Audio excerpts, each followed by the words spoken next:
We're going to talk about Amber Heard, and we're going to talk about censorship. So it says Amber Heard stands. See stands. They are editorializing this article. Amber Heard stands seek to silence that umbrella guy over his coverage of actress's legal troubles. Launch petition calling on YouTube to end the monetization of targeted harassment.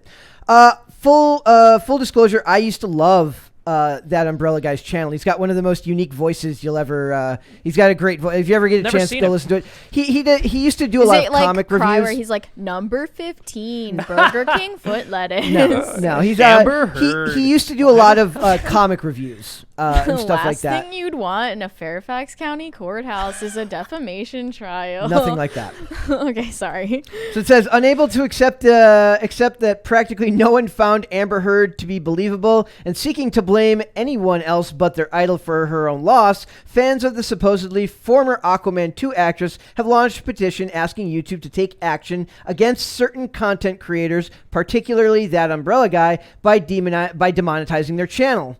He's made like 500 videos about Amber Heard going back to like... It's pretty crazy, but he's not an exception. A lot of people have made gobs of money off of that situation. His stuff goes back to like 2019, like well before the recent hubbub. So it says, starting on June 20th by a Twitter user whose name is @LeaveHeardAlone. So that sounds like a real person. Yeah. Well, it's just like that guy I met, Amber Stan 11. Are you real? I mean, apparently you are real. Because they're not staring just, right at you in the face. They're not just defending Amber Heard. Their entire online personality revolves around defending Amber Heard. Like, come on, you have to have a little bit of subtlety. Which definitely makes you seem like a bot. I like the idea that it's actually just Amber Heard creating her own accounts. She's got like 5,000. She's just got like a bot farm in her house, like where she's just like, I'm gonna make them love me again if it's the last thing I do. So it says, so starting on June 20th by a Twitter user with the name @LeaveHeardAlone, the Change.org petition claims that YouTube content creators such as that umbrella guy are making thousands of dollars off videos which currently go against YouTube's own policies concerning targeted harassment. I don't really consider watching the trial and like commenting on her actions to be harassment. I consider that just biased, narrative driven. I mean, I don't think that YouTube's policies about targeted harassment are fair in the first place. No. But they're trying to use social pressure to make them bend the rules. Well, look, this is just another example of a policy set up by a large tech company that sounds neutral to some extent, but every single person along the way who has any oversight leans to the left, and so you're going to end up with biased results. When you look at the way this kind of thing is enforced, it's plainly obvious that it tends to come down on one side more than the other.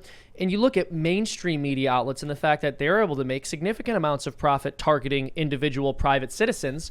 I bring Nick Sandmann up a lot because it's worth repeating, but he's certainly not the only example of a person who was made the target of a large media story that companies made a lot of money on with their outrage clickbait and, you know, their sensationalist reporting. Kyle Rittenhouse the fact that independent content producers aren't able to also be dishonest and smear people's reputations is unfair. But in all seriousness, though, the fact that independent content creators are not able to comment on this stuff in the same way is a double standard. They obviously don't care about targeted harassment. What's important to them is ensuring that they have an excuse to shut down the channels of people who they want to shut down anyway, regardless of whether they're commenting on any specific person in a way that violates the vague terms of service. And he was not targeted, like he's not being like he picked a side. He had the side that he believed was in the right, and he did his videos based on that. I don't think there's anything wrong with that. It happened to be the popular position anyway. Yes. I believe he mentioned earlier that you used to not even be able to put Amber Heard's full name in a title without getting demonetized on YouTube. You had to refer to her as AH in videos or your stuff got demonetized instantly. Oh my gosh. Yep. Oh was my that goodness. because she's like that thing that shut our economy down for a while that you can't I say. remember that thing vaguely. Yeah.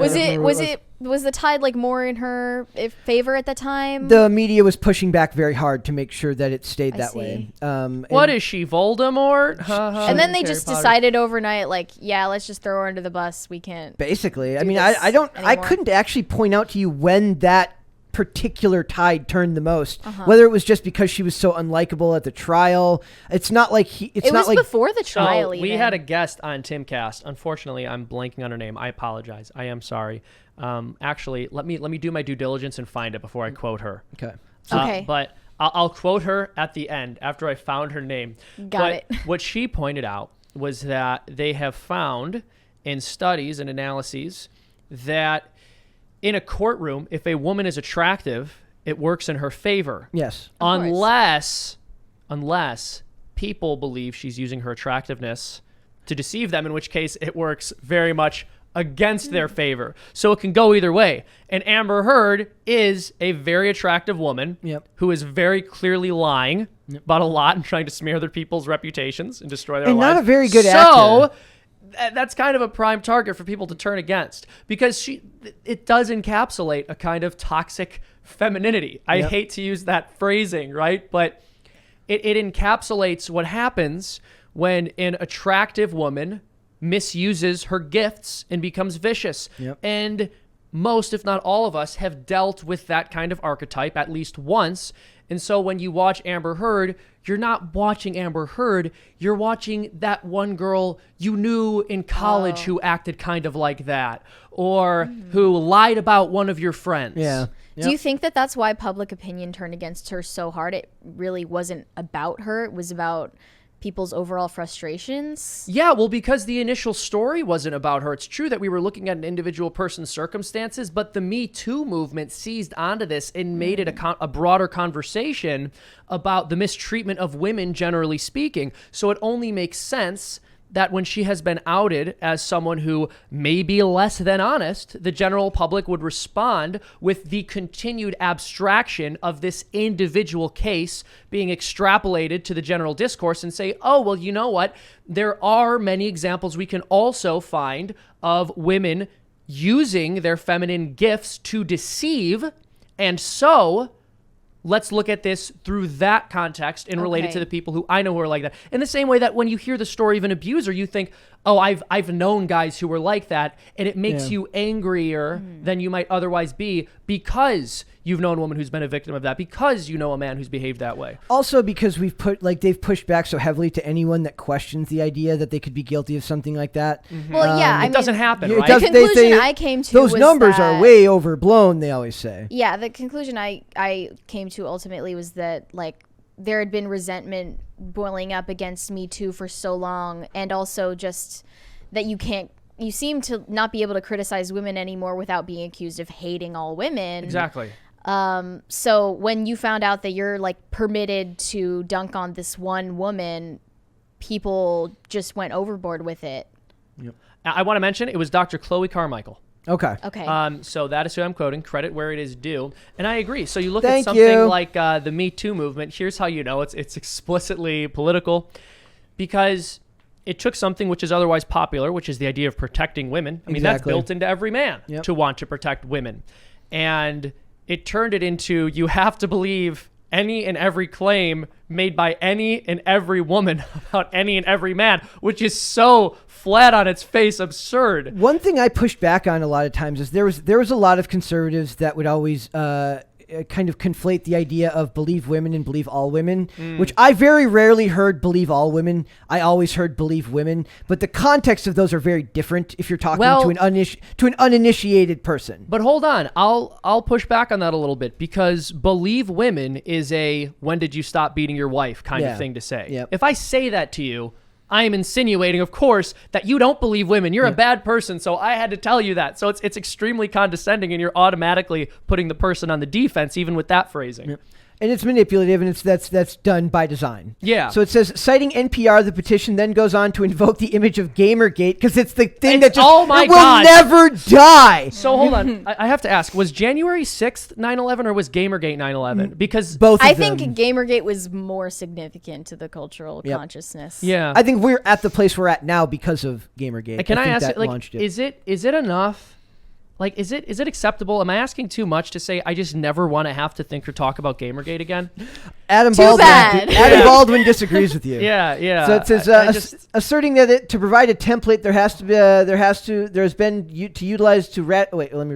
it says, citing NPR, the petition then goes on to invoke the image of Gamergate, asserting that it served to provide a quote template that has been utilized both to radicalize viewers to certain political philosophies and to harass and malign individuals, which eventually allowed that umbrella guy to make over 600 videos just about Amber Heard. A project. Oh my goodness! Hold on, this man made 600 videos about Amber.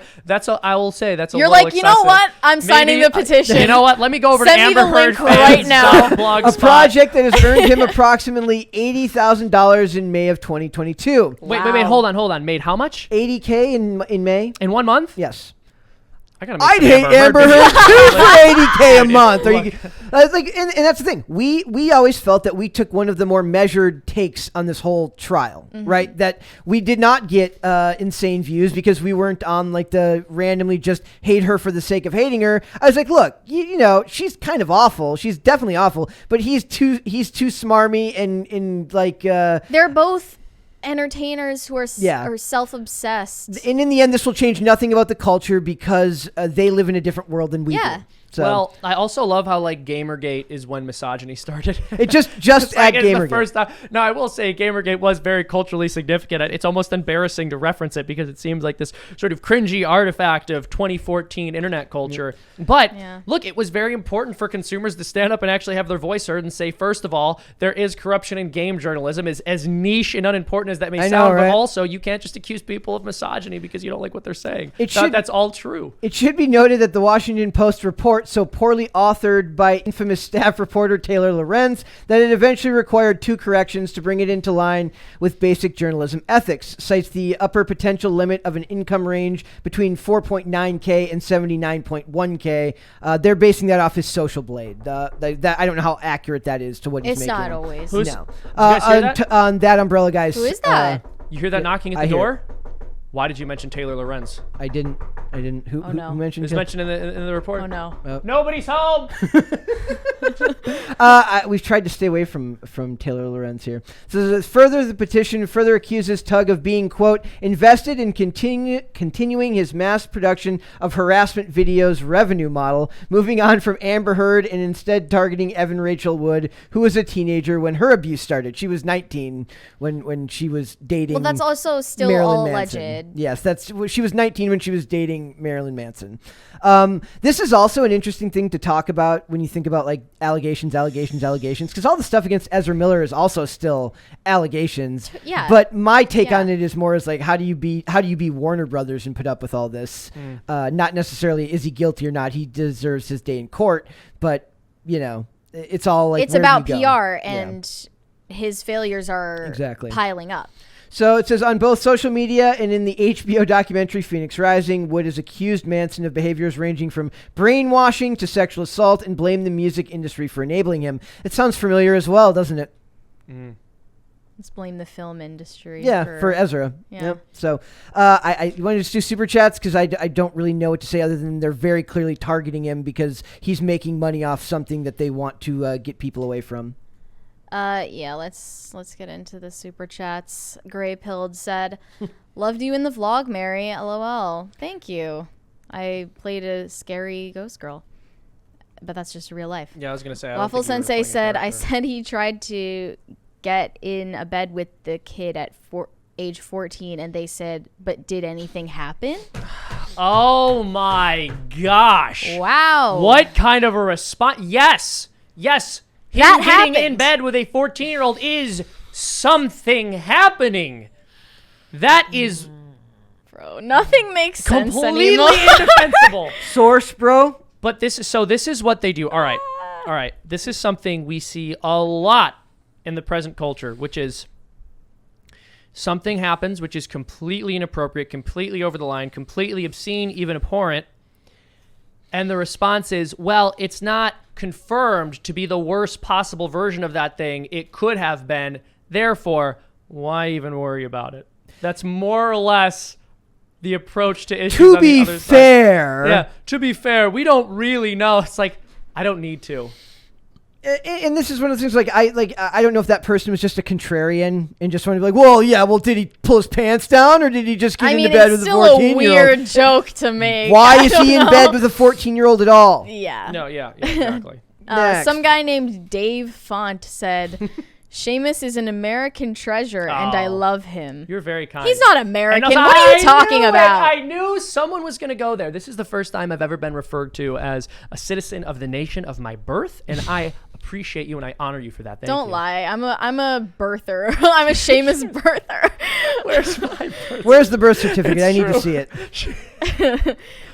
Joker says, Seamus, are you and Mary a thing, or is Mary with someone else and you're actually with Brett? Yes. No, yeah. So first of all, no, we're not a thing. If you consider enemies a thing. If you consider she's a birther, it doesn't believe I need to know where Seamus's birth certificate is. I'm a Otherwise. Seamus birther for life. She's a Seamus birther. Look, I've told you this. I've told you this once. I've told you this again. I have a birth certificate. It's not. I don't have it with me right now. It's I'll bring it next time for sure. I have like a schizo blog that's like trying to prove that he was born in Ireland. a fantastic conspiracy theory we could start our own of here. It'd be fantastic. Caleb Sherd said, I would love to have a religious and spiritual conversation with Seamus because I was raised Protestant and became a minister at 18. But as of the last 4 years, became an eclectic pagan. Interesting. That's an interesting journey for sure. Well, let me tell you, my friend, it's very difficult for me to find the time to engage with a lot of these things, but send me a DM. I'd love to look over whatever you're saying and try to give you some feedback. I'll definitely keep you in my prayers. I would just, I love my Protestant brothers and sisters. I understand why you left Protestantism. I do. I believe you should become Catholic. They're accusing us of being. This episode. You're accusing us of being. They're accusing us of being pagan anyway. So This episode went off the rails a long time ago. If you become Catholic, your Protestant wind. friends will still call you pagan. But in all seriousness, man, DM me. I'd love to talk to you. I do not believe paganism is the way, but God bless you. I will pray for you, and shoot me a message on Twitter. Thanks for watching this clip, guys. If you want to see full episodes or follow us on social media, links are in the description below. Bye.